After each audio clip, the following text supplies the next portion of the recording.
वडगाव पोलिसांनी पकडलेली एसटीत दागिने लंपास करणारी टोळी. सोबत पोलीस निरीक्षक विलास भोसले व सहकारी. एसटीत दागिने चोरणारी टोळी गजाआड. वडगाव पोलिसांची कारवाई, तिघांकडून 45 ग्रॅम सोने हस्तगत. पेठवडगाव एसटी बसमधील गर्दीचा फायदा घेत महिलांचे दागिने लांबविणाऱ्या टोळीच्या मुसक्या आवळण्यात वडगाव पोलिसांना यश आले. तिघांना अटक करून त्यांच्याकडून 45 ग्रॅम सोने हस्तगत करण्यात आले. सूरज सुरेश तिडंगे, वय 32, रा Subhashwadi, Ambarnath west, Jude Albert Joseph, 32, रा भाटनगर पिंपरी, पुणे, गणेश गायकवाड, 44, रा फातिमा चर्च संतोषी माता मंदिरजवळ अंबरनाथ, अशी अटक केलेल्या संशयितांची नावे आहेत.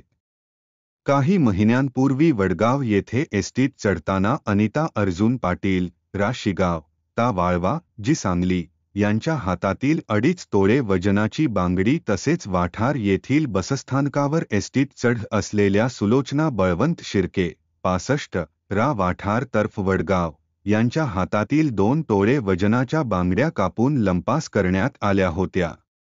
पोलिसांनी सीसीटीव्ही फुटेजद्वारे हालचाली टिपल्या. वाठार तसेच वडगाव बसस्थानकावर साध्या वेशात पाळत ठेवली. तिघे संशयित वावरत असल्याचे निदर्शनास आले. तातडीने या तिघांना ताब्यात घेऊन कसून चौकशी केली असता त्यांनी गुन्ह्याची कबुली दिली. त्यांच्याकडून 45 ग्रॅम सोन्याचे दागिने व कात्री जप्त केली.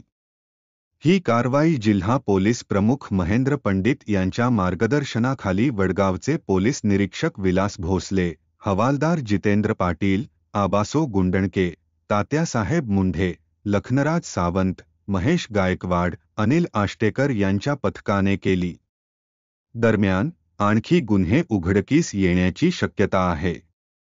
ओम न्यूजसाठी ओंकार वसेदार चॅनलला लाईक करा, सबस्क्राईब करा आणि बेल आयकॉनला क्लिक करा. नवनवीन बातम्या आणि जाहिरातीसाठी संपर्क 6363487101.